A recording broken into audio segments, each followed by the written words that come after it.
മാഷയുടെ കുട്ടിക്കാലത്തെക്കുറിച്ചും മാഷയുടെ ഈ അസാധാരണമായ സംസ്കൃത പ്രണയത്തെക്കുറിച്ചുമൊക്കെ ഞങ്ങൾക്ക് അറിഞ്ഞാൽ കൊള്ളാവുന്നുണ്ട്. മാസ്റ്റർ എങ്ങനെയാണ് സംസ്കൃതത്തിലേക്ക് ആകർഷിക്കപ്പെട്ടത്?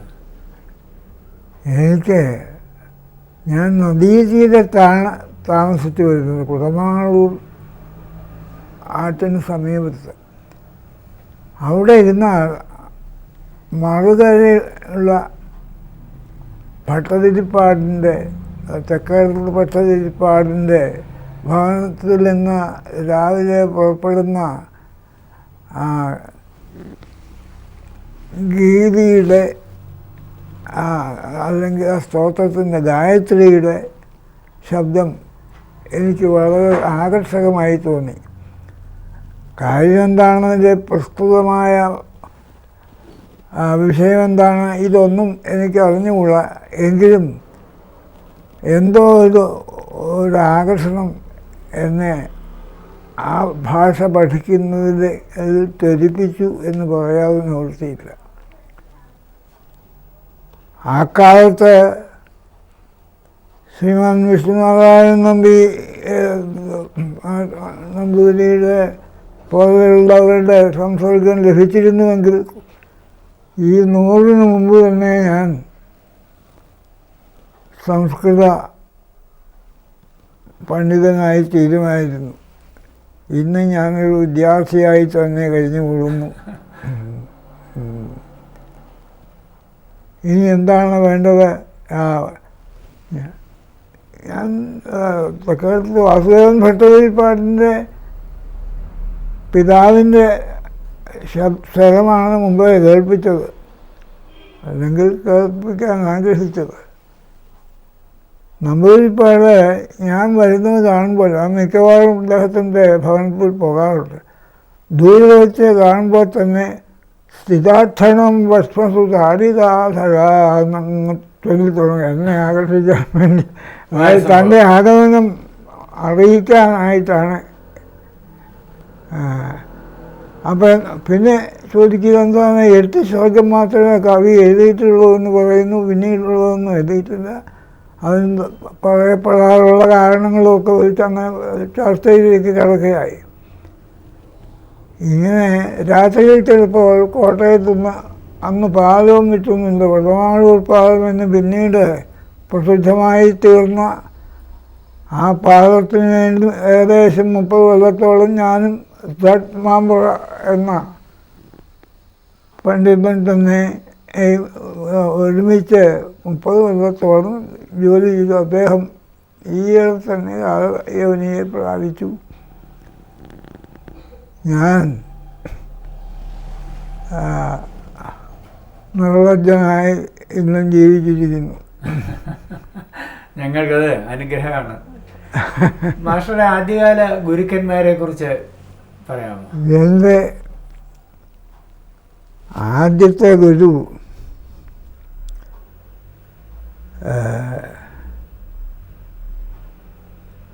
അതായത് സംസ്കൃത പഠനത്തിൻ്റെ കാര്യം മനസ്സിൽ വെച്ചുകൊണ്ടാണ് ഞാൻ സംസാരിക്കുന്നത്.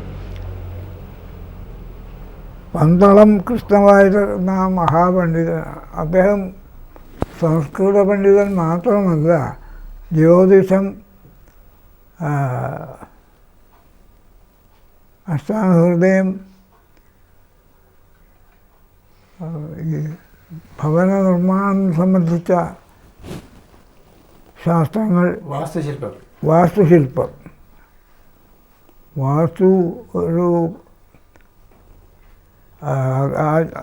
ശാസ്ത്രത്തിൻ്റെ അധിദേവതയാണെന്നാണ് പറയപ്പെടുന്നത്. അങ്ങനെ പല ശാസ്ത്രങ്ങളുടെയും ഉപജ്ഞാതാവും മാത്രമല്ല, അദ്ദേഹം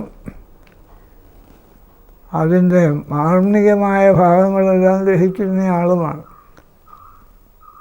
ഉള്ളൂരിൻ്റെ സാഹിത്യ ചരിത്രത്തിൽ ഇദ്ദേഹത്തെക്കുറിച്ച് പ്രസ്താവമുണ്ട്. ഭാസ്കര തിരുമേനിയുടെ സംസ്കൃതം പഠിപ്പിക്കാൻ വേണ്ടി പന്തളത്തു നിന്ന് കുമാരനല്ലൂർ വന്ന് താമസിച്ചിരുന്ന മഹാപണ്ഡിതനാണ് ഇദ്ദേഹമെന്ന് എടുത്തു പറഞ്ഞിട്ടുണ്ട്. ഇത്രയും മതി എനിക്ക് സർട്ടിഫിക്കറ്റ് കിട്ടാൻ. ഞാൻ അടുത്ത ദിവസം മുതൽ അദ്ദേഹത്തിൻ്റെ ഭവനത്തിലേക്ക് ഒരു കെട്ട് വെച്ചിലെയും ഒരു നല്ല കാലിപ്പുകയിലും 5-6 പഴുക്കയും ഇതൊന്നും പൈസ കൊടുത്ത് വാങ്ങിച്ചത് എൻ്റെ പ്രേരത്തിൽ തന്നെയുള്ളതാണ് അധികം ഭാഗവും. ഇതുകൊണ്ട് ഞാൻ അദ്ദേഹത്തെ ചെന്ന് കണ്ട് തൊഴുത്. അപ്പോൾ അദ്ദേഹം ഒന്ന് സൂക്ഷിച്ച് നോക്കി. ഇത്രയും കൊച്ചുകുട്ടികളുടെ ഇടയ്ക്ക് കൊച്ചുകുട്ടികളുടെ ഇങ്ങനെ വൃത്താകൃതിയിൽ ഇരിക്കുകയാണ്. പകൽ സ്റ്റാൻഡേർഡാണ്. അവർ നിലത്താണിരിക്കുന്നത്. എനിക്ക് അദ്ദേഹം ഒരു സ്റ്റൂളിട്ട് തന്നു. എനിക്ക് കുറച്ച് ഇംഗ്ലീഷ് അറിയാവുന്ന ഞാൻ വിയക്കാരനായിട്ടായിരിക്കും വന്ന്. അദ്ദേഹം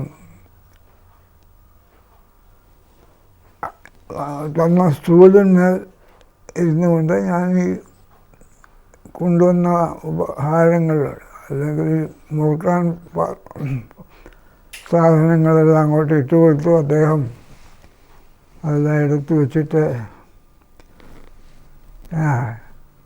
എന്താണ് പഠിക്കേണ്ടത്? സംസ്കൃതം പഠിച്ചാൽ കൊള്ളാമെന്നുണ്ട്. അത് രഘുവംശം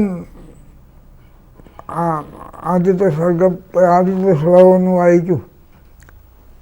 അപ്പോൾ ഞാനവിടെ എൻ്റെ കൈവശം തന്നെ ഉണ്ടായിരുന്ന പുസ്തകം എടുത്തുകൊണ്ട് തുടങ്ങി. വാഗർത്ഥ സംവൃത്തൗ വാഗർത്ഥ പ്രതിപത്തയേ ജഗത പിതരൗ വന്ദേ പാർവതീപരമേശ്വരൗ.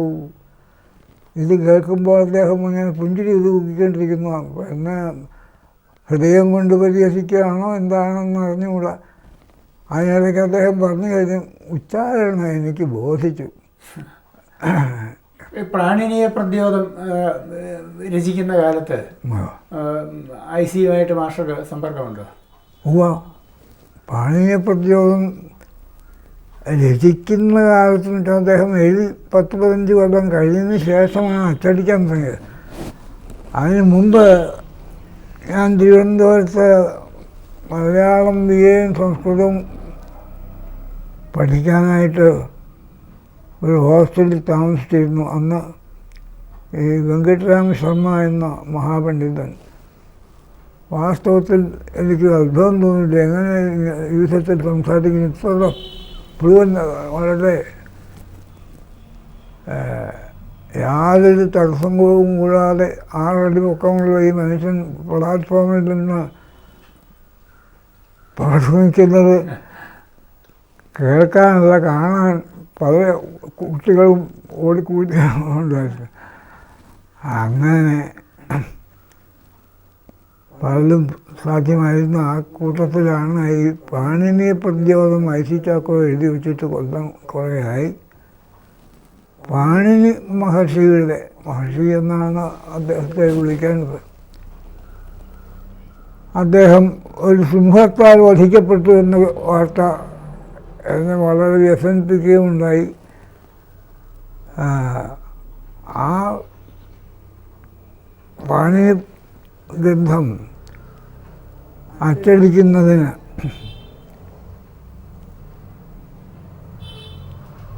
ഒരു പ്രൂഫ് നോട്ടക്കാരൻ വേണമല്ലോ. അതിനായിട്ട് തന്നെയാണ് തിരഞ്ഞെടുത്തത്. അത് മുഴുവൻ ഞാൻ വായിച്ചു നോക്കിക്കഴിഞ്ഞ പ്രൂഫും അദ്ദേഹത്തിന് തിരിച്ചു കൊടുക്കണമെന്നുള്ള വ്യവസ്ഥയിലാണ്. പിന്നെ വേറൊരു കാര്യം, അത് ഞാൻ തന്നെ ജയിച്ചെടുത്തിട്ട്, അതായത് ഈ കൂട്ടക്ഷരങ്ങൾ 3, 4, 5 ഒക്കെ ഉള്ള കൂട്ടക്ഷരങ്ങളുണ്ടല്ലോ, അത് അച്ചടിക്കുന്നത് എങ്ങനെയാണ് എന്നുള്ളതാണ്.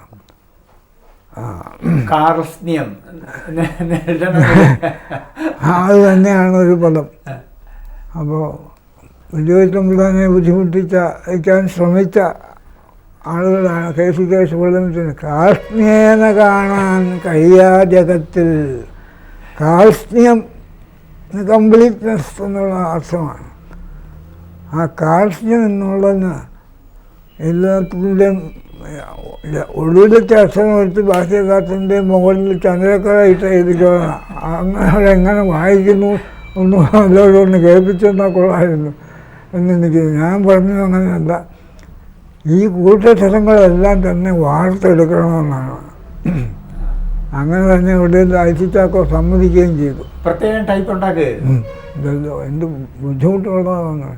പക്ഷേ അത് കഴിഞ്ഞതിന് ശേഷം വളരെ സുഖമായി റിസ്നിയ എന്നുള്ള 5 അക്ഷരം ചേർന്ന കൂട്ടക്ഷരം ഒരു പ്രയാസവും കൂടാതെ. ഇപ്പോഴും പക്ഷെ അഗ്രിയം എഴുതാൻ വിഷമമാണ്. അഗ്രിയം സംസ്കൃതത്തിൽ, മലയാളത്തിൽ സംസ്കൃതത്തിൽ വിഷമമാണല്ലോ. മാഷയുടെ അഭിപ്രായം എന്താ ഈ അനുഭവത്തിൽ നിന്ന്? എഴുതി നോട്ട് കുറിച്ച് പഠിക്കുന്നതാണോ നല്ലതോ ശ്രാവണം ചൊല്ലിക്കേട്ടോ ഏതാണ്? പല രീതിയിലാണ് എനിക്ക് മറക്കില്ല. ഇപ്പോഴും ആളുകൾ സമ്മതിക്കില്ലായിരിക്കാം. പക്ഷേ ഈ ഓർമ്മയിൽ എല്ലാം ഒതുക്കാൻ പ്രയാസമുണ്ടായിരിക്കാം. എങ്കിലും അത് നിത്യപാരായണം കൊണ്ട് കാര്യങ്ങൾ സുഖമായി കൊണ്ടുപോകാൻ കഴിയുമെന്നാണ് എനിക്ക് തോന്നുന്നത്.